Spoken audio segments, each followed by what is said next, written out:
Hello students, myself Najiba Ibrahim and welcome back to my channel e learning accounts and maths. Students, हमने question number 41 तक सारे questions कर लिए थे। आज हमें करना है question number 42। From the following balance sheets of XY limited prepare a cash flow statement for the year ended 31 March 2018। XY limited का बैलेंस शीट दिया हुआ है जिससे हमें कैश फ्लो स्टेटमेंट प्रिपेयर करना। Okay, notes first, reserve and surplus, general reserve and profit and loss balance last year का और current year का बैलेंस गिवन है। Point second, long term borrowings 8% debentures last year का और current year का balance given है। Point third, बहुत ही ध्यान से वाला पॉइंट देखिएगा। Okay, rate of interest on non current investment is 10% per annum. Interest rate दिया हुआ है 10% पर एनम। स्टूडेंट्स, अभी तक पीछे जो भी क्वेश्चंस आपने किए हैं उसमें आप इंटरेस्ट कैलकुलेट करते थे एंड कंपनी वो इंटरेस्ट पे करती थी तो वो इंटरेस्ट पेड कहलाता था। ओके, बट यहाँ पे नॉन करंट इन्वेस्टमेंट पे जो इंटरेस्ट लगा है ये इंटरेस्ट पेड है कि इंटरेस्ट रिसीव है, ये कैसे पता चलेगा? क्योंकि आपके क्वेश्चन में सिर्फ रेट ऑफ इंटरेस्ट लिखा हुआ है, आगे पेड या फिर रिसीव ऐसा कोई इन्फॉर्मेशन गिवन नहीं है। तो बहुत ही ध्यान से देखिएगा, जब भी आपके एसेट पे कोई भी पॉइंट गिवन हो, एसेट में कोई भी पॉइंट गिवन हो जिसपे इंटरेस्ट लगा हुआ हो, ओके, तो वो इंटरेस्ट रिसीव कहलाता है। ओके, यहाँ पे नॉन करंट एसेट में नॉन करंट इन्वेस्टमेंट है, इन्वेस्टमेंट एसेट होता है एंड इस नॉन करंट इन्वेस्टमेंट पे इंटरेस्ट रेट गिवन है, इंटरेस्ट रेट दिया हुआ है। तो इसका मतलब कंपनी नॉन करंट इन्वेस्टमेंट पे 10% के हिसाब से इंटरेस्ट रिसीव करती है एवरी ईयर। तो ये वाला पॉइंट इंटरेस्ट रिसीव में जाएगा। ओके, जब भी आपके लायबिलिटी साइड में कोई भी ऐसा पॉइंट गिवन हो जिसपे इंटरेस्ट लगा हो तो वो इंटरेस्ट पेड में आता है, और अगर एसेट साइड कोई भी ऐसा पॉइंट हो जिसपे इंटरेस्ट लगा हो तो वो इंटरेस्ट रिसीव में आता है। ओके, आई होप आप लोग को समझ में आया होगा। तो यहाँ पे नॉन करंट इन्वेस्टमेंट पे इंटरेस्ट कैलकुलेट करना है, कंपनी ये इंटरेस्ट रिसीव करेगी क्योंकि ये एसेट होता है। ओके, उसके बाद point fourth, other current asset में prepaid expense and accrued income दोनों का लास्ट ईयर का और करंट ईयर का balance given. Okay, additional information point first, depreciation of 30,000 has been charged on machinery. Machinery पे 30,000 का डेप्रिसिएशन लगा, during the year depreciation given है। Okay, point second, non current investment costing 30,000 were sold for 40,000 at the end of the year. Year के and में company ने 30,000 वाले investment को 40,000 में सेल किया है। Point third, new debentures were issued on 1 अक्टूबर 2017। 1 अक्टूबर 2017 को कंपनी ने न्यू डिबेंचर्स इशू किए। यहाँ देखिए लास्ट ईयर वैल्यू कितना था, 1 लाख, करंट ईयर वैल्यू 1,50,000 हो गई। 50,000 से वैल्यू इंक्रीज हुई है ना, तो ये 50,000 डिबेंचर्स कंपनी ने 1 अक्टूबर को इशू किया था। ओके, डेट के हिसाब से हमें इंटरेस्ट कैलकुलेट करना है। Point fourth, during the year share issue expense amounted to 10,000 and these were written off from statement of profit and loss। Share issue करने पे कंपनी का 10,000 का एक्सपेंस हुआ है, जिस एक्सपेंस को कंपनी ने statement of profit and loss से राइट ऑफ किया। मतलब ये 10,000 कंपनी ने कहां से लिया? कंपनी ने प्रॉफिट एंड लॉस अकाउंट से ये 10,000 लिया है। ओके, तो इसका कैलकुलेशन हम कैसे करेंगे बहुत ही ध्यान से आप लोग देखिएगा। ओके, सो स्टूडेंट, सबसे पहले ऑपरेटिंग एक्टिविटी से कैश फ्लो कैलकुलेट किया जाता है ना, तो यहां लिखेंगे point A, cash flow from operating activities. Okay, इसमें सबसे पहले नेट प्रॉफिट बिफोर टैक्स की एंट्री होती है, यहां लिखेंगे नेट प्रॉफिट बिफोर टैक्स। अब देखिए इसका सॉल्यूशन,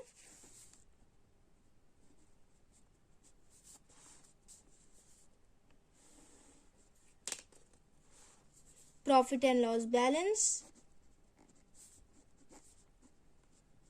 इसमें देखिए लास्ट ईयर कंपनी को कितना प्रॉफिट हुआ था, नोट्स में आपके रिजर्व एंड सरप्लस गिवन है, इसमें लिखा हुआ है लास्ट ईयर कंपनी को 1,59,000 प्रॉफिट हुआ था, करंट ईयर कंपनी को 1,20,000 प्रॉफिट हुआ। तो current year minus previous year करते हैं ना, तो चलिए सोल्यूशन करेंगे इसका।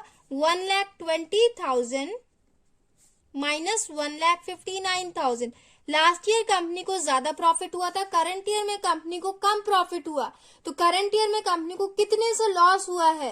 1,59,000 माइनस 1,20,000, ये हो जाएगा -39,000। मतलब कंपनी को करंट ईयर में 39,000 का लॉस हुआ है, तो ये ब्रैकेट में हो जाएगा 39,000। ओके, उसके बाद जनरल रिजर्व में देखिए लास्ट ईयर बैलेंस दिया हुआ है 4 लाख, करंट ईयर कितना बैलेंस दिया हुआ है 5,20,000, माइनस करिए कितना हो जाएगा 5,20,000 माइनस 4 लाख 1,20,000, मतलब कंपनी ने प्रॉफिट से 1,20,000 निकाल के जनरल रिजर्व में ट्रांसफर किया है। तो इस अमाउंट को हम वापस से प्रॉफिट एंड लॉस बैलेंस में ऐड कर लेंगे। तो यहां लिखेंगे general reserve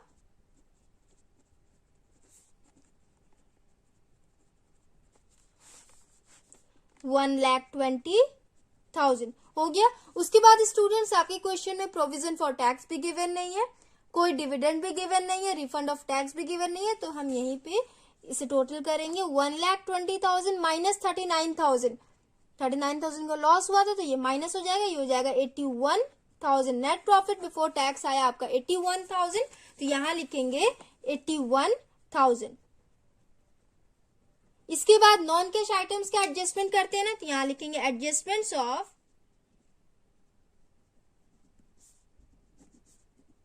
non cash items. इसमें देखिए स्टूडेंट्स, शेयर कैपिटल तो नॉन कैश में नहीं आता है, रिजर्व एंड सरप्लस की एंट्री हमने ऑलरेडी कर रखी है। लॉन्ग टर्म बोरोइंग्स पे अगर इंटरेस्ट पे किया है कंपनी ने तो उसकी एंट्री नॉन कैश में होती है। तो यहाँ देखिए लॉन्ग टर्म बोरोइंग्स में 8% डिबेंचर दिया हुआ है। डिबेंचर्स पे कंपनी एवरी ईयर 8% के हिसाब से इंटरेस्ट भी पे करती होगी। ओके, तो यहाँ पे हमें इंटरेस्ट भी कैलकुलेट करना होगा। तो अब क्वेश्चन ये आता है कि इंटरेस्ट हम किस पे कैलकुलेट करेंगे, 1 लाख पे कि 1,50,000 पे। तो देखिए स्टूडेंट्स, यहाँ पे आपके एडिशनल इन्फॉर्मेशन में लिखा हुआ है कंपनी ने 1 अक्टूबर 2017 को और डिबेंचर्स इशू किए हैं। ओके, तो अक्टूबर से पहले कंपनी के पास कितना डिबेंचर था 1 लाख, तो अप्रैल से लेके अक्टूबर तक हम 1 लाख पे इंटरेस्ट ऑन डिबेंचर कैलकुलेट करेंगे। उसके बाद अक्टूबर से लेके मार्च तक हम 1,50,000 पे कैलकुलेट करेंगे, तो आपका पूरे साल का इंटरेस्ट पेड ऑन डिबेंचर्स आ जाएगा। इसका कैलकुलेशन देखिए, इंटरेस्ट ऑन डिबेंचर सबसे पहले 1 लाख पे 8% के हिसाब से एंड 6 मंथ का। 1 अक्टूबर कंपनी ने और डिबेंचर्स इशू किए, उसके पहले अप्रैल मई जून जुलाई अगस्त सितंबर 6 मंथ कंपनी के पास 1 लाख डिबेंचर था। 6 1 6, 6 2 12, 2 1 2, 2 4 8, ये हो जाएगा 4,000। उसके बाद अक्टूबर से लेके मार्च तक का कैलकुलेट करेंगे। अक्टूबर से कंपनी के पास 1,50,000 डिबेंचर हो गया, 8/100 इंटू 6/12, 1,500 इंटू 4, ये हो जाएगा 6,000। टोटल कंपनी ने कितना इंटरेस्ट पे किया पूरे साल 10,000, तो यहां हो जाएगा एड एक्सपेंस, है ना, कंपनी इंटरेस्ट पे कर रही है तो एक्सपेंस हो रहा है, तो यहां हो जाएगा इंटरेस्ट पेड, आगे आप लोग लिख लेना ऑन डिबेंचर्स 10,000, ये हो गया। उसके बाद ट्रेड पेबल दिया हुआ है तो ये नॉन कैश में नहीं आता है। नॉन करंट एसेट में देखिए सबसे पहले टेंजिबल एसेट, टेंजिबल एसेट पे अगर डेप्रिसिएशन लगाओ तो उसकी एंट्री होती है, और प्रॉफिट एंड लॉस हुआ सेल करने पे तो उसकी एंट्री होती है। तो यहाँ देखिए लिखा हुआ है machinery, depreciation of 30,000 has been charge on machinery. Machinery पे कंपनी ने 30,000 डेप्रिसिएशन लगाया, तो ड्यूरिंग द ईयर डेप्रिसिएशन दिया हुआ है ना ये, तो इसकी एंट्री कर लेंगे। एड डेप्रिसिएशन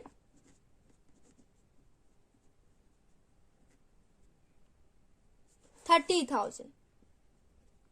उसके बाद कंपनी ने कोई मशीन सेल नहीं की है तो ना तो प्रॉफिट हुआ ना तो लॉस हुआ, तो एसेट अकाउंट हम जब इन्वेस्टिंग एक्टिविटी करेंगे तो उस टाइम में हम ये डेप्रिसिएशन की एंट्री करने के लिए एसेट अकाउंट बना लेंगे। उसके बाद देखिए इंटेंजिबल एसेट दिया हुआ है, तो इनटेंजिबल एसेट का लास्ट ईयर का वैल्यू कितना शो कर रहा है 20,000, करंट ईयर में वैल्यू डिक्रीज होकर 15,000 हो गई। मैंने आपको पीछे के सारे क्वेश्चंस में बता रखा है कि जब भी इनटेंजिबल एसेट की वैल्यू इंक्रीज होती है तो वो इन्वेस्टिंग में जाता है, उसका मतलब ये होता है कंपनी ने एसेट परचेज किया, एंड जब वैल्यू डिक्रीज होती है तो वो नॉन कैश में आ जाता है, उसे हम कहते हैं amortisation of intangible asset. Value decrease हुई है इसकी, ओके, 5,000 से डिक्रीज हुई है, लॉस हो रहा है कंपनी को, तो इसे हम ऐड करेंगे। एमोटाइजेशन ऑफ इंटेंजिबल एसेट लिख लेना आप लोग।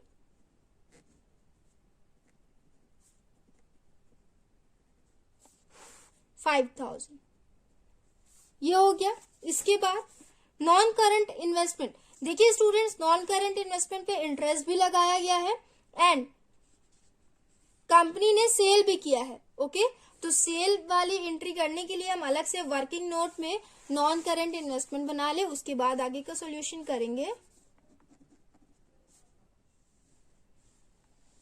देखिए नॉन करंट इन्वेस्टमेंट का ओपनिंग बैलेंस कितना दिया हुआ है 30,000, क्लोजिंग बैलेंस 1 लाख। तो यहां लिखेंगे to balance BD 30,000 and by balance CD 1 lakh. ये हो गया स्टूडेंट्स। इसके बाद देखिए यहाँ लिखा हुआ है कंपनी ने 30,000 वाले इन्वेस्टमेंट को 40,000 में सेल किया है, तो सेल्स की एंट्री करेंगे ना, यहाँ लिखेंगे बाई बैंक ब्रैकेट में हो जाएगा सेल्स 40,000। ओके, तो यहाँ पे कंपनी ने 30,000 वाले को 40,000 में बेचा है, तो 10,000 की कंपनी को प्रॉफिट हो रहा है ना, प्रॉफिट की एंट्री डेबिट साइड में करते हैं। यहाँ लिखेंगे टू गेन ऑन सेल 10,000। ये हो गया, बस इतनी एंट्री होगी और कोई पॉइंट गिवन नहीं है, तो अब हम टोटल कर लेंगे। 1 लाख प्लस 40,000 1,40,000, 1,40,000 माइनस 40,000 ये हो जाएगा 1 लाख। तो यहां हो जाएगा टू बैंक ब्रैकेट में हो जाएगा परचेज। ओके,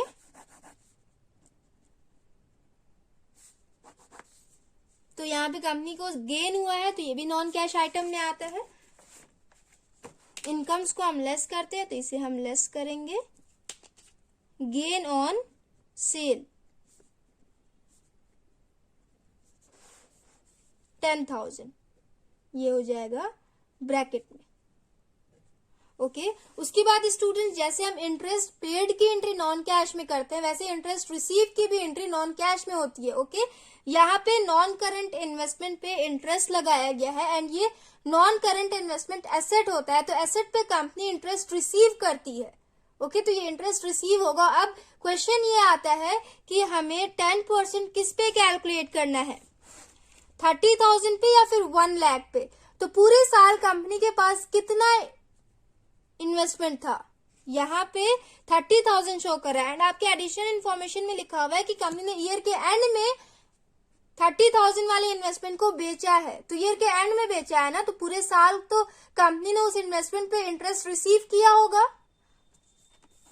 पूरे साल कंपनी के पास 30,000 इन्वेस्टमेंट था, उसके बाद जब साल खत्म हो गया तो कंपनी ने बेच दिया, तो पूरे साल तो कंपनी ने रिसीव किया होगा। 30,000 पे 10% के हिसाब से आप कैलकुलेट करिए तो कितना हो जाएगा 3,000 कंपनी ने इंटरेस्ट रिसीव किया, उस पे रिसीव किया, इनकम हुआ, इनकम्स को हम लेस करते हैं इसलिए इसे हम लेस करेंगे। Interest received on investment. Okay, आगे आप लोग लिख लेना, माइनस में हो जाएगा 3,000। समझ में आया आपको? बस इतनी ही नॉन कैश आइटम्स में एंट्री होगी। उसके बाद देखिए इन्वेंट्री ट्रेड रिसीवेबल दिया हुआ है, तो ये सब नॉन कैश में नहीं आता है, बाकी सबकी एंट्री हमने कर ली। स्टूडेंट्स एक मिनट, एक और पॉइंट यहाँ गिवन है। देखिए एडिशनल इन्फॉर्मेशन में स्टार्टिंग से देखिए डेप्रिसिएशन की एंट्री हमने कर ली, नॉन करंट इन्वेस्टमेंट की एंट्री हमने कर ली, डिबेंचर्स की भी एंट्री हमने कर ली। But point 4 new point given है, क्या लिखा हुआ है, during the year share issue expenses amounted to 10,000 and these were written off from statement of profit and loss. Company ने प्रॉफिट एंड लॉस से राइट ऑफ किया है ये वाला एक्सपेंस, ये नॉन कैश आइटम में आ जाएगा। हम इसे भी ऐड करेंगे, एक्सपेंसेस को हम ऐड करते हैं ना, तो ये ऐड हो जाएगा। यहां हो जाएगा share issue expense 10,000।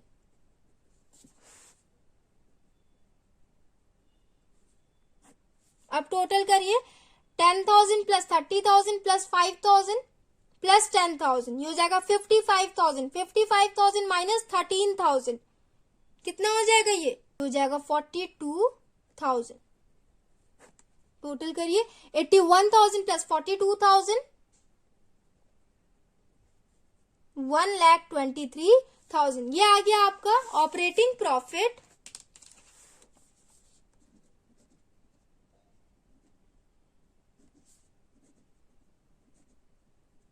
Before working capital changes. अब इसमें हम current asset and current liability का ट्रीटमेंट करते हैं ना, तो सबसे पहले करंट लायबिलिटी देख लेंगे। Trade payable, last year value कितना था 40,000, करंट ईयर वैल्यू इंक्रीज होकर 60,000 हो गई, 20,000 से वैल्यू इंक्रीज हुई है। तो जब भी करंट लायबिलिटी की वैल्यू इंक्रीज होती है तो उसे हम ऐड करते हैं, तो यहां हो जाएगा ऐड ट्रेड पेबल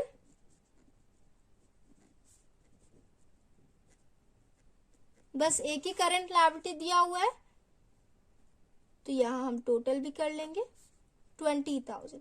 उसके बाद करंट एसेट में देखिए इन्वेंट्री, लास्ट ईयर वैल्यू था 4,20,000, करंट ईयर वैल्यू इंक्रीज होके 6,30,000 हो गई। तो जब भी करंट एसेट की वैल्यू इंक्रीज होती है तो उसे हम लेस करते हैं। ओके, कितने से वैल्यू इंक्रीज हुई है 6,30,000 माइनस 4,20,000, 2,10,000 से वैल्यू इंक्रीज हुई है, तो 2,10,000 को हम लेस करेंगे, यहां लिखेंगे लेस इन्वेंट्रीज।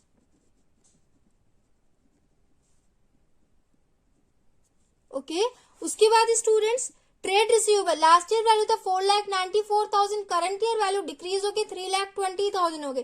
तो करंट एसेट की वैल्यू जब डिक्रीज होती है तो उसे हम ऐड करते हैं, कितने से वैल्यू इंक्रीज हुई है 4,94,000 माइनस 3,20,000, 1,74,000 से वैल्यू डिक्रीज हुई है, तो इसे हम करेंगे ऐड।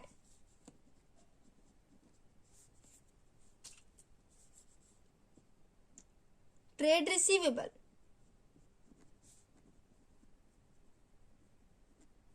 ये हो गया। इसके बाद अदर करंट एसेट में देखिए नोट्स में गिवन है प्रीपेड एक्सपेंसेस, लास्ट ईयर 0 थी value, current year value increase होकर 4,000 हो गई। तो जब भी वैल्यू इंक्रीज होती है तो उसे हम लेस करते हैं, प्रीपेड एक्सपेंस 4,000, ये हो गया। इसके बाद एक्रूड इनकम का लास्ट ईयर वैल्यू था 5,000, करंट ईयर वैल्यू डिक्रीज होकर 3,000 हो गई, 2,000 से वैल्यू डिक्रीज हुई है, तो 2,000 को हम करेंगे add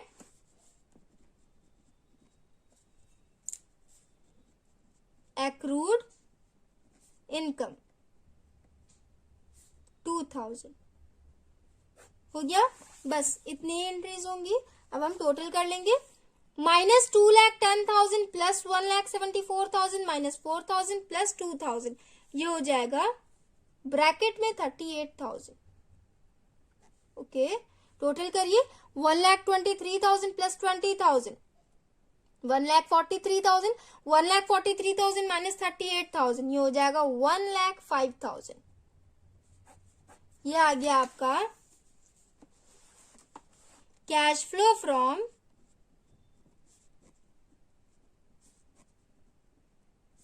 operating activities.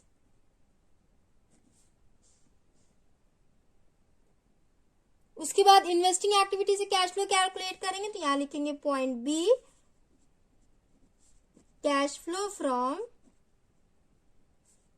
Investing activities.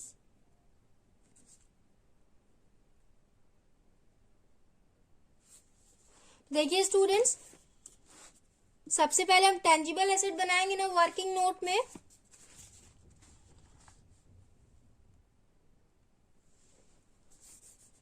Tangible asset में दिया हुआ है मशीनरी, तो यहां बनाएंगे मशीनरी अकाउंट।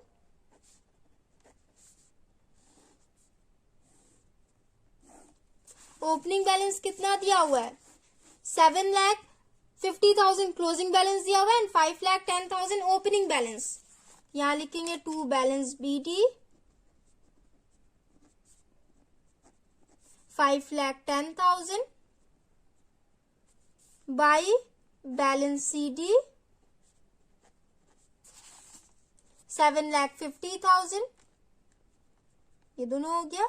उसके बाद मशीन पे डेप्रिसिएशन लगाया 30,000, क्वेश्चन में गिवन है ना आपके, तो यहां लिखेंगे 30,000 बाई डेप्रिसिएशन। बस इतनी ही एंट्रीज होंगी और कोई इन्फॉर्मेशन गिवन नहीं है, ना तो कंपनी ने मशीन सेल किया ना परचेज किया, तो इतनी एंट्री होगी 7,50,000 प्लस 30,000, ये हो जाएगा 7,80,000, 7,80,000 माइनस 5,10,000, ये हो जाएगा 2,70,000। टू बैंक ब्रैकेट में हो जाएगा परचेज, 2,70,000 कंपनी ने मशीन परचेज किया, तो इसकी एंट्री इन्वेस्टिंग में हो जाएगी। यहां लिखेंगे परचेज ऑफ मशीनरी,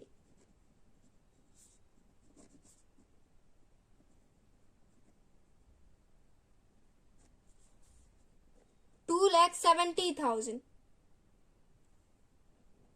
आउटफ्लो हुआ होगा, तो ये हो जाएगा ब्रैकेट में। ओके उसके बाद स्टूडेंट्स हमने नॉन करेंट इन्वेस्टमेंट भी बनाया था ना, एंड ये जो इनटेंजिबल एसेट दिया हुआ है तो वैल्यू इसकी डिक्रीज हुई है, तो ये चला जाएगा ऑपरेटिंग में, नॉन कैश में, मैंने वहां एंट्री कर रखी है। उसके बाद आता है नॉन करेंट इन्वेस्टमेंट, तो नॉन करेंट इन्वेस्टमेंट हमने बनाया है ना, यहाँ पे कंपनी ने 40,000 के इन्वेस्टमेंट को सेल किया है एंड 1 लाख के इन्वेस्टमेंट को परचेज किया है, तो इन दोनों की एंट्री हम कर लेंगे। यहां हो जाएगा purchase of non current investment,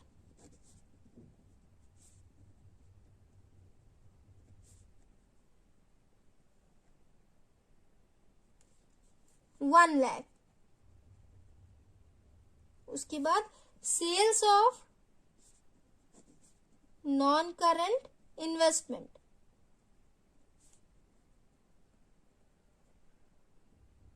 $40,000, ये हो गया।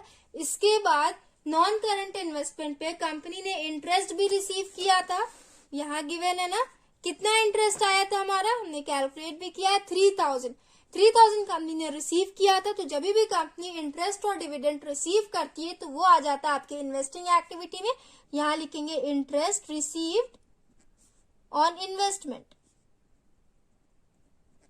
3,000 हो गया। इतनी एंट्रीज होंगी, टोटल कर लीजिए 2,70,000 plus 1 lakh, minus minus plus होता है ना, तो माइनस 3,70,000 प्लस 43,000, ये हो जाएगा माइनस 3,27,000।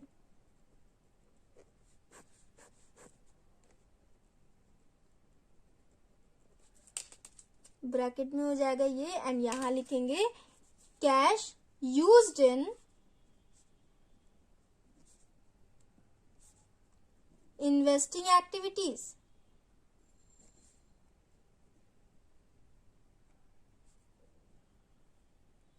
हो गया। उसके बाद फाइनेंसिंग एक्टिविटी से कैश फ्लो कैलकुलेट करेंगे, तो point C cash flow from financing activities. देखिए सबसे पहले शेयर कैपिटल देखेंगे, share capital last year value कितना था 8 lakh, current year value increase होकर 10 लाख हो गई, मतलब कंपनी ने शेयर्स इश्यू किए हैं, यहां लिखेंगे इश्यू ऑफ शेयर्स,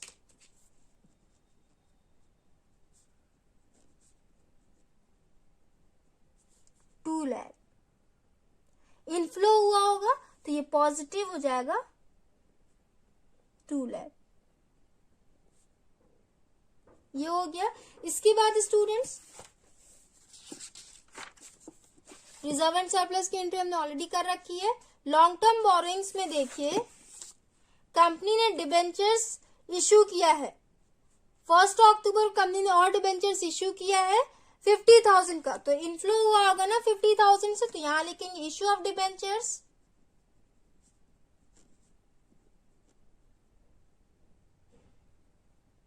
$50,000। उसके बाद उसी डिबेंचर पे कंपनी ने इंटरेस्ट भी पे किया, तो कितना इंटरेस्ट पे किया कंपनी ने डिबेंचर्स पे, यहां हमने कैलकुलेट किया 10,000, तो यहां लिखेंगे इंटरेस्ट पेड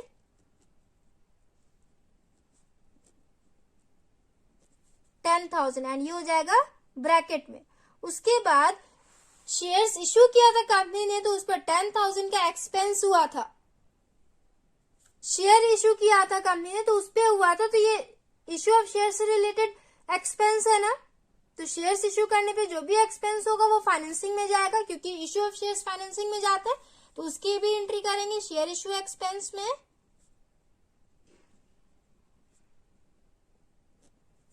कंपनी ने पे किया होगा तो ये माइनस में हो जाएगा 10,000। बस इतनी ही एंट्रीज होंगी और कोई पॉइंट्स की एंट्री नहीं होगी। तो इसे टोटल करिए 2 लाख प्लस 50,000, 2 लाख 50,000 माइनस 20,000, तो ये हो जाएगा 2 लाख 30,000। 2 लाख 30,000 स्टूडेंट्स आपका आया cash flow from financing activities. इसके बाद स्टूडेंट्स हम तीनों एक्टिविटीज को ऐड करते हैं ना, तो यहाँ पे मैं आपको ऐड करके दिखा दे रही हूँ। नीचे मेरी कॉपी में जगह नहीं है तो आप अपने सॉल्यूशन में इसके नीचे वाला पॉइंट कर लेना। ओके, बस मैं तीनों को ऐड करके आपको दिखा दूँ। 1,05,000 ये ऑपरेटिंग एक्टिविटी आया था। उसके बाद प्लस माइनस माइनस, माइनस में आंसर आया 3,20,000, तो ये हो जाएगा माइनस 3,20,000। प्लस माइनस माइनस होता है ना। उसके बाद देखिए 2,30,000 आया तो ये हो जाएगा प्लस 2,30,000। इसे कैलकुलेट करिए। 1,05,000 प्लस 2,30,000 ये हो जाएगा 3,35,000।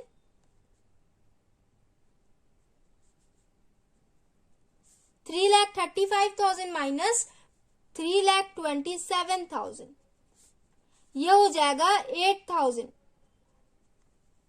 8,000 आया आपका। इसमें हम प्रीवियस ईयर के कैश इक्विवेलेंट बैलेंस को ऐड करते हैं ना, तो यहाँ प्रीवियस ईयर कितना दिया हुआ है 20,000, तो 8,000 प्लस 20,000 कितना हो जाएगा ये हो जाएगा 28,000। यहाँ देखिए 28,000 आया। सॉल्यूशन हमारा वेरीफाई हो गया कि हमने करेक्ट किया है। सो स्टूडेंट्स हमने क्वेश्चन नंबर 42 भी कंप्लीट कर लिया। कैश इक्विवेलेंट्स वाला पॉइंट मैंने कॉपी में नोट करके नहीं दिखाया है, मैंने ऐसे लिख दिया क्योंकि मेरी कॉपी में जगह नहीं बचा था, पीछे करना पड़ता, काफी टाइम लगता, तो आप लोग यहाँ से भी समझ जाएंगे ना। Okay, so students next video में हम नेक्स्ट क्वेश्चन करेंगे। So if you like video then please like share comment and do subscribe my channel. Thanks for watching.